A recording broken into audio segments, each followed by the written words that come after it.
Halo pemirsa dimanapun berada, malam ini saya sedang berada di Desa Duri Serugun, Kecamatan Sibolangit. Jadi malam ini penelusuran saya kemari, saya sering mendengar katanya tempat ini angker ya, angker dan banyak katanya orang-orang melihat penampakan. Nah jadi begini pemirsa, tujuan saya kemari ini membuktikan apakah yang diucapkan oleh orang-orang itu benar atau tidak di sini. Jadi penelusuran kali ini saya ditemani oleh Pak Guru Singa. Pak Guru Singa ini kebetulan kelompok tani di sini ya Pak ya. Pengurus kelompok tani. Pengurus kelompok tani di desa ini. Desa Serugun. Jadi tujuannya Pak Guru Singa ini ikut saya. Jadi Pak Guru Singa ini kan minimal dia lebih mengerti tentang sejarah di sini.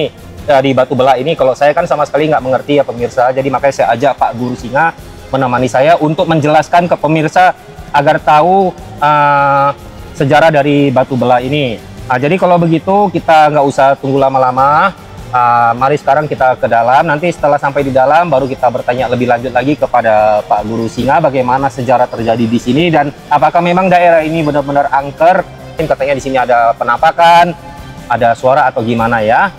Jadi sekarang mari kita ke dalam. Nah pemirsa, saat ini saya udah berjalan menuju ke dalam. Ini Pak Guru hati-hati, ini becek ini ya. Tunjukin dulu ke pemirsa, ini udah terlihat hutan-hutan ya. Ini udah hutan. Nah ini ada sungai dengan air yang sangat jernih. Mungkin kalau malam hari agak susah kita melihat sungai ini. Nah Batu Belahnya di sini. Ini Pak. Masuk kita Pak. Ayo.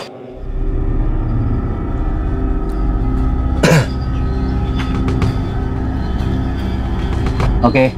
Nah pemirsa, saat ini kita sudah sampai di Batu Belah. Nah coba ini saya center, mungkin pemirsa bisa ngelihat ya, ini Batu Belahnya. Jam kamera tunjukin ke pemirsa. Nah inilah Batu Belahnya. Jadi Batu Belah ini dia di tengah ini, tengah batu ini seperti ada lorong ya pemirsa, seperti ada lorong. Nah yang jadi pertanyaan saya, makanya saya ajak Pak Guru Singa kemari, ini batu ini kenapa dia bisa segini rapihnya ya, kayak gerusan alat berat atau gimana. Nah untuk lebih lanjutnya saya akan coba bertanya ke Pak Guru Singa. Pak Guru Singa, selamat malam Pak, apa kabar? Selamat malam Pak, sehat. Sehat Pak. Bisa Bapak jelasin Pak ini mengenai batu ini Pak? Ini batu ini kenapa Pak dia bisa, ini kan kayak batu bulat besar ya. Kenapa dia bisa di tengahnya itu kayak ada lorong gitu Pak? Udah gitu kan Pak, ini tebing ini Pak, dia kayaknya datar kali ya Pak ya. Kalau dia memang hasil dari alam kayaknya nggak begini rapi gitu. Iya maksud saya sih begitu Pak, tapi saya pun nggak tahu ini entahkah dari alam aslinya atau memangkah dibuka oleh manusia untuk jalan atau gimana. Bisa Bapak jelasin jadi pemirsa pun bisa minimal lebih paham gitu Pak. Nah sebetulnya Pak, kalau ini Batu Belah terjadi karena dikerjakan oleh masyarakat sekitar desa Losimalem, Ujung Deleng dan Duri Serugun. Jadi ini jalan lintas untuk ke Pekan Sibolangit dulunya. Oh berarti aksesnya mereka dari desa itu ya Pak ya, ke sini melalui ini ya. Iya. Jadi Pak, dulunya kalau sebelum ini dibelah Pak, mereka itu lewat mana? Iya. Kalau dulunya itu sebelum ini nggak Pekan lah, hanya zaman Belanda katanya kan tukar barang. Nah, jadi sebelum itulah dibikin Belanda jalan, dia apakan masyarakat, dipahat lah batu ini. Berarti batu apa namanya Batu Belah. Batu Belah ini udah ada sejak zaman Belanda gitu ya. Oh iya. Berarti udah lama juga ya Pak. Udah lama kali Pak. Berarti kalau boleh kita bilang yang ngerjain ini orang-orang Belanda dulu atau bukan? Bukan, masyarakat. Masyarakat. Tapi itulah tadi karena disuruh Belanda dibikin gini jalan biar ada aset keluar dari kampung kan gitu. Oh gitu. Berarti jadi ini sebetulnya memang dipahat bukan dibelah. Itulah. Dipahat dengan orang-orang dulu lah. Nenek moyang dulu. Pak Guru Singa tahu berapa lama mahatnya ini? Ceritanya kalau sejarahnya. Itu cerita nenek moyang kita lama lah Pak. Lama ya? Iya. Ya, aku pun yang cerita sama aku orang tua lah. Iya berarti kayak legendanya ini turun-menurun ya? Dari orang tua turun ke bapak gitu ya? Dari bapak turun ke kita gitulah, sama ke pemirsa lah ya. Karena kalau nggak dibuat ini nggak bisa bawa kerbau dulu dari sana. Sementara di kampung kami dulu banyak kali kerbau mau dijual keluar nggak bisa. Berarti kayaknya dilajangkanlah kerbau dulu di desa yang Bapak maksud itu terisolasi, nggak bisa nggak bisa kemana-mana lah. Iya. Apa hasil buminya gitu Iya, ya Pak ya. iya. Oh gitu. Berarti makanya dibuat ini Pak ya. Ini kalau taksiran saya Pak, ini pekerjaannya nggak mungkin Pak bisa Bertahun lah ini Pak. bertahun-tahun ini Iya, Pak. Kalau hanya kerjaannya. manual manusia. Iya. Mungkin pada zaman itu Pak ya, alat berat belum ada ya Pak ya. Belum Pak. Mungkin kalau udah ada alat berat Ya sebentar lah. sebentar Oh, ya. pekerjaan. Makanya saya heran Pak, ini dindingnya kok bisa begini Pak? Lurus ya gitu. Lurus kan. rata semuanya Ya, Pak. karena dipahat tadi Pak.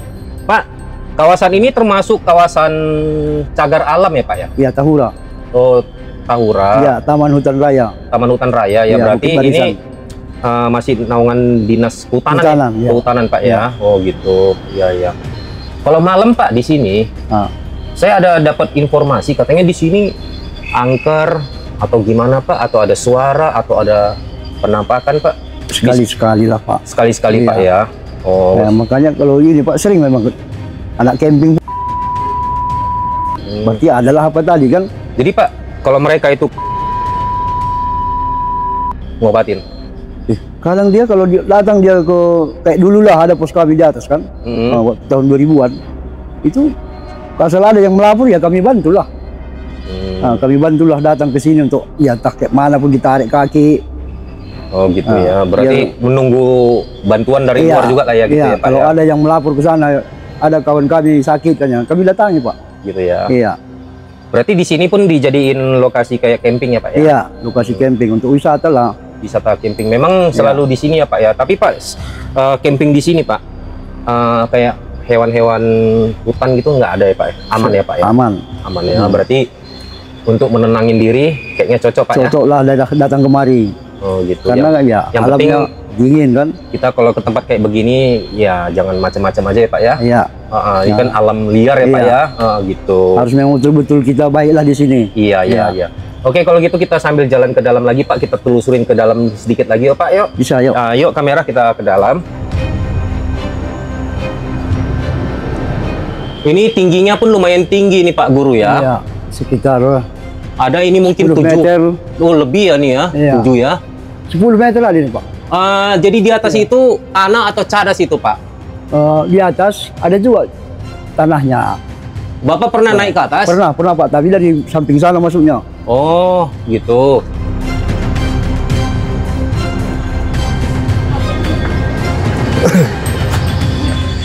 Nah, pemirsa di belakang ini udah hutan ini pemirsa. Di bawahnya pun ada sungai. Jadi kalau orang camping itu bisa turun Pak ke sungai itu ngambil air, nggak bisa ya? Bisa. Bisa ya? Iya, ada situ apanya. Coba kamera tunjukin ke pemirsa, ini di belakangnya udah hutan ini.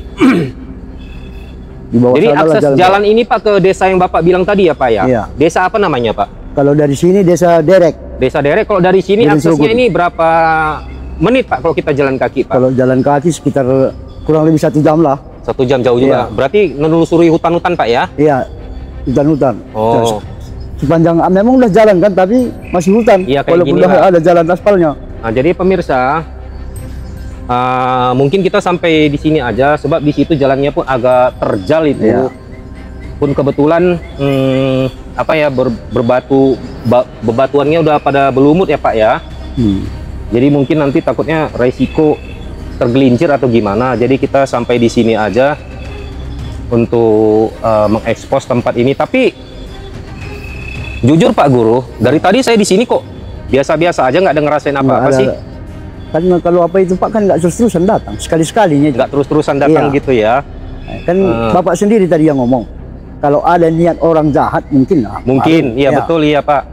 Dari tadi saya nggak ada ngerasain apa-apa. Terus ya pandangan-pandangan saya biasa-biasa aja sih ya. Ini namanya di hutan ya, yang terlihat hanya pepohonan aja Pak ya. Iya. Dari tadi ya nggak ada apa-apa. Jadi pemirsa, dunia gaib ataupun alam gaib itu memang benar ada. Tapi semua itu terlepas kepada kita semua ya. Bagaimana perilaku kita itu terhadap alam liar ya, tempat yang kita kunjungi dan sebagainya pemirsa. Saya rasa kalau untuk makhluk gaib ya itu udah sejenis kayak jin ataupun yang lain-lainnya, itu dimanapun mungkin ada. bukan hanya saja di tempat seperti ini ya. Cuman kalau sebatas mata manusia biasa seperti kita ini, apalagi yang seperti kita ini masih mau mencampuri ataupun mengurusi masalah duniawi ya, saya rasa nggak semudah itu mata kita untuk bisa menembus alam gaib tersebut, pemirsa. Mungkin saja bisa, tapi itu pun ada prosesnya, betul kan Pak Guru? Betul, Pak. Ada proses kayak ritual, berpuasa, makan putih, bervegetarian, seperti itulah pemirsa kira-kira. Tapi kalau itu pun belum tentu bisa ya, menurut prinsip saya ya pemirsa ya. Jadi begini, saya selalu berkunjung ke tempat-tempat yang beginian ya. Itu tujuan saya kemari itu untuk apa? Jadi gini pemirsa, saya hanya mau buktiin bahwasannya di tempat seperti ini itu tidak seperti apa yang diucapkan oleh orang-orang yang lain itu. Dikatakan di situ dia melihat ada makhluk apalah kayak jin atau apa di situ, yang ternyata di situ kalau kita pandang itu hanya dedaunan hutan. Ya udah, saya sih kalau bikin konten itu hanya apa yang saya lihat itu yang saya utarakan. Ya, apa yang saya rasakan itu yang saya utarakan. Jadi selama saya masuk dari tadi belum ada bergetar bulu apa. Betul Pak, sedikit pun nggak ada, biasa-biasa aja kayak tadi dari posko kita kemari. Begini ya, beginilah pemirsa. Jadi mudah-mudahan dengan video yang saya hadirkan ini adalah video real ya, bukannya video mengada-ngada. Saya nggak mau mengheboh-hebohkan yang nggak ada, itu saya buat jadi ada. Dan tadi pun Pak Guru udah bercerita tentang sejarahnya batu ini. Itu batunya dipahat ya oleh orang-orang zaman dulu ya Pak ya. Dengan waktu yang berapa lama saya tanya Pak Guru Singa pun nggak mengetahuinya. Yang jelas sudah tahunan. Itu. Jadi oke.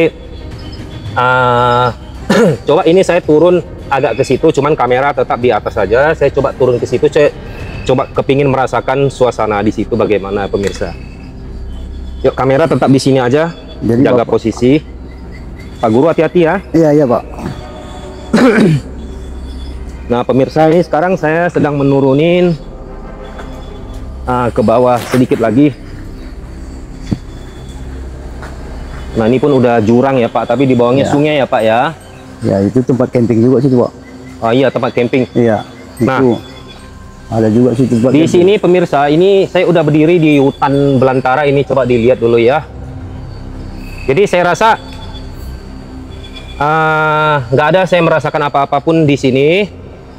Mungkin kawan-kawan kita di luar sana yang kepingin camping dengan suasana alam, yang dekat dengan alam, yang nantinya malam bisa terdengar suara percikan air di sungai. Saya rasa tempat ini bagus untuk dikunjungi, untuk camping ya, bersama dengan rekan, teman, ataupun siapapun lah. Jadi saya rasa di sini untuk camping aman-aman aja, nggak ada masalah. Cuman itu tadi kita harus menjaga sikap kita ya, harus sopan santun intinya. Terus saya ada melihat di sini banyak sekali sampah bekas sisa-sisa makanan berserak di sana sini pemirsa.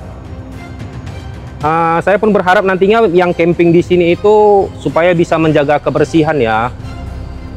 Kebersihan itu kan tanggung jawab kita bersama. Jadi jika alam ini bersih kan, toh kedepannya kita mau kemari lagi pun udah merasa nyaman gitu loh.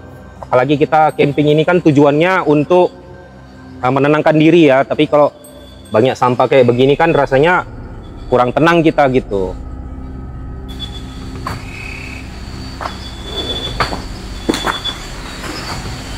Ya.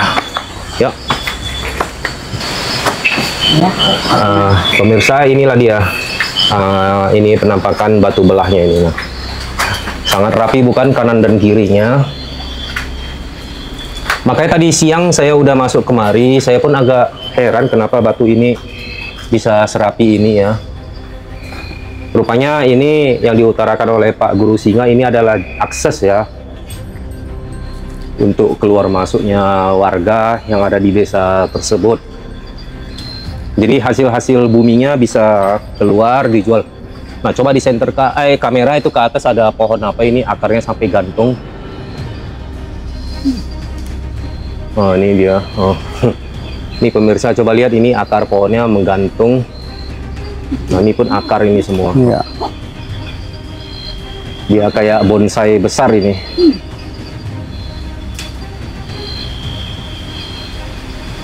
Sama sekali nggak ada merasakan apa-apa pun di sini. Biasa aja kok. Enak buat camping di sini nih, Pak. Kita kemari dikit ya, Pak. Oh, iya, bisa Pak. Nah, ini saya menelusuri di bagian kiri batu belah ini, pemirsa. Di sini pun ada jalan untuk menuju ke sungai.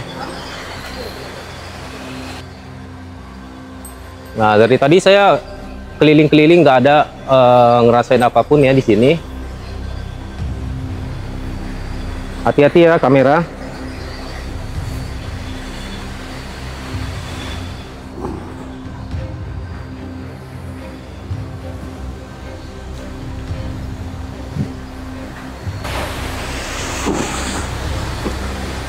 Hati-hati ya. Tahan dulu sih, Bu.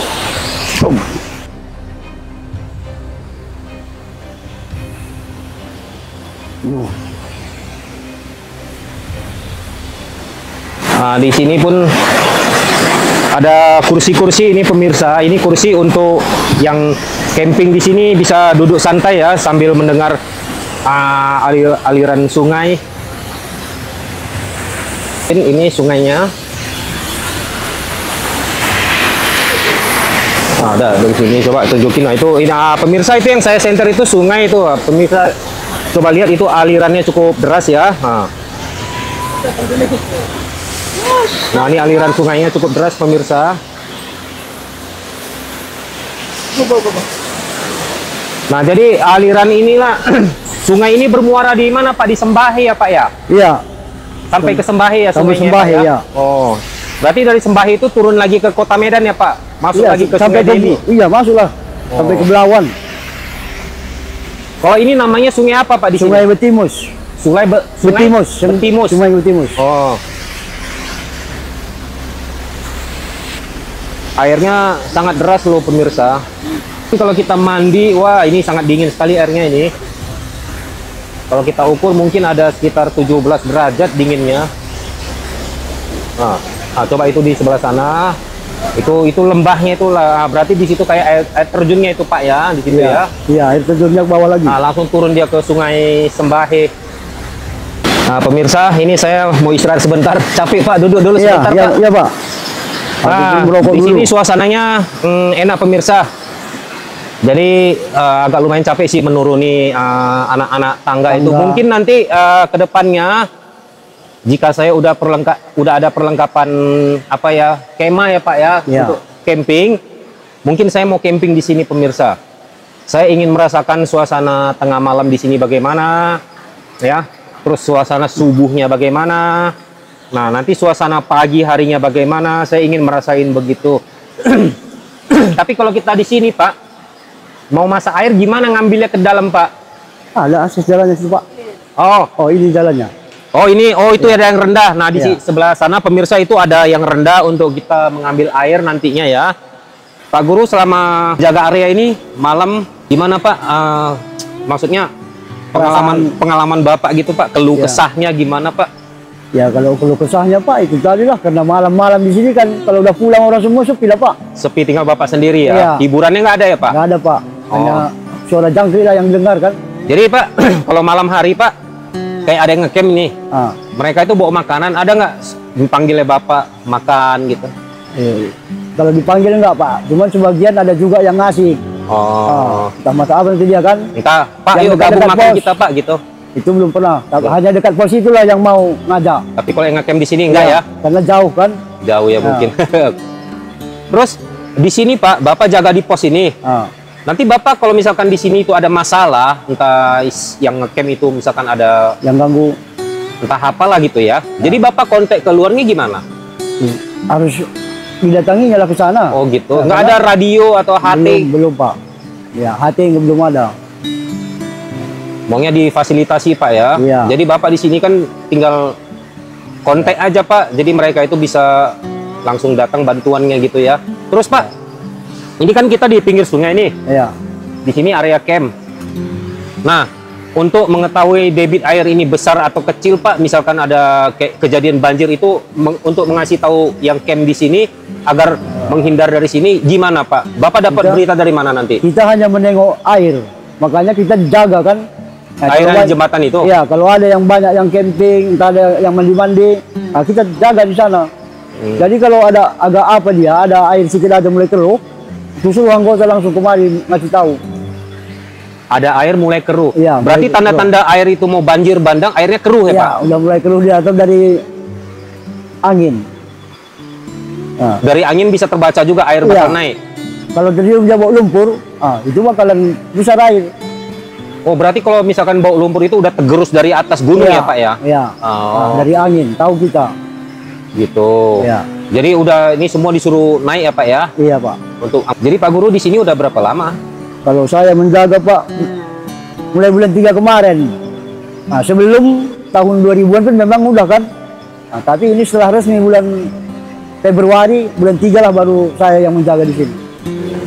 Setelah keluar izin dari kementerian sama BPMP TSP.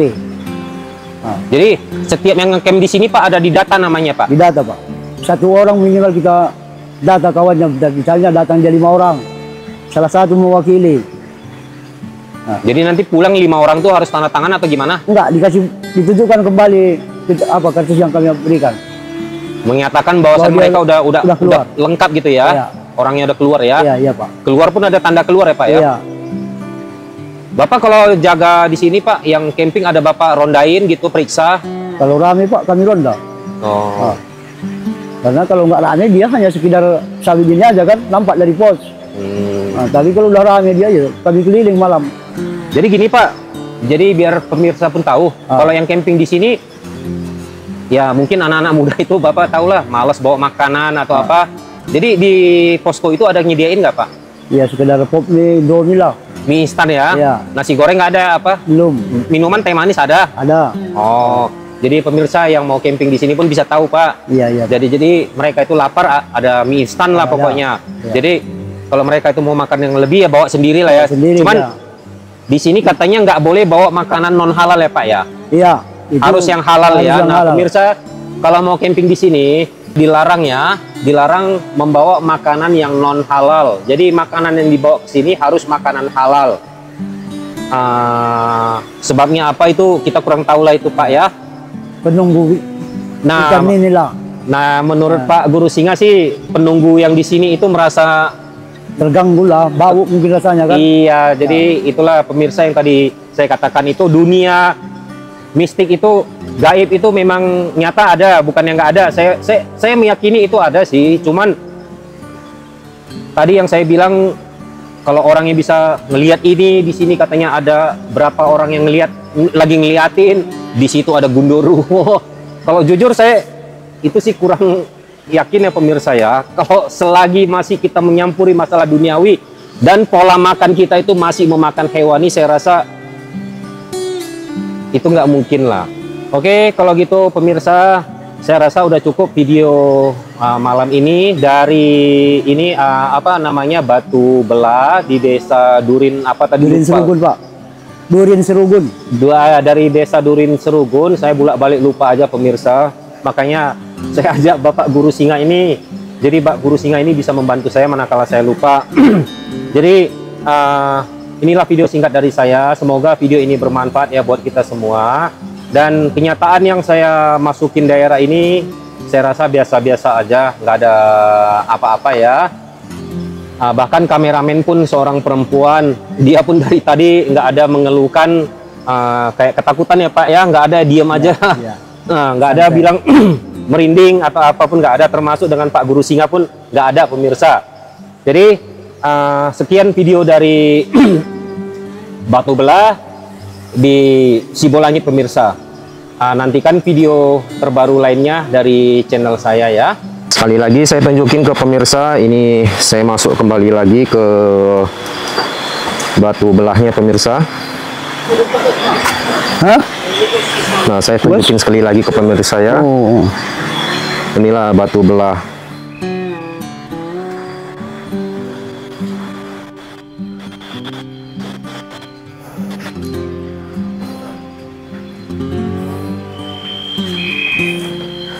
Nah, ini bagian atasnya pemirsa.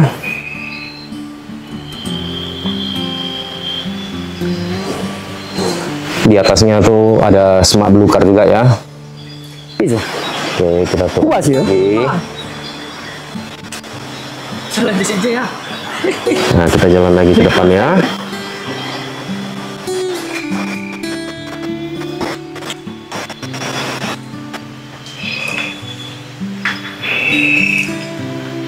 Nah, ini tempat saya tadi berdiri.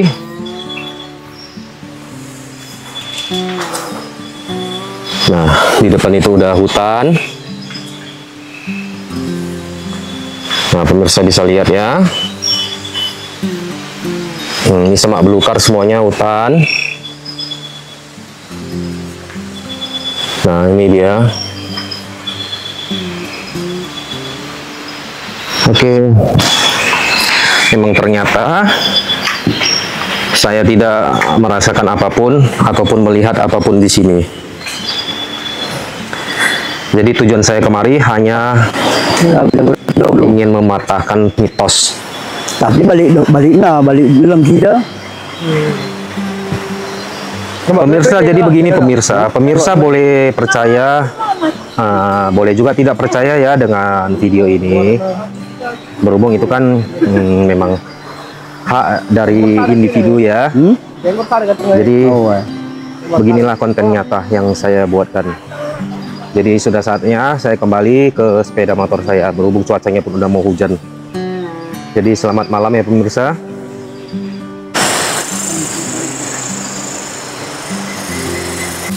Nah, di sini pun ada satu air terjun mini. Airnya langsung menuju ke sungai yang tadi pemirsa.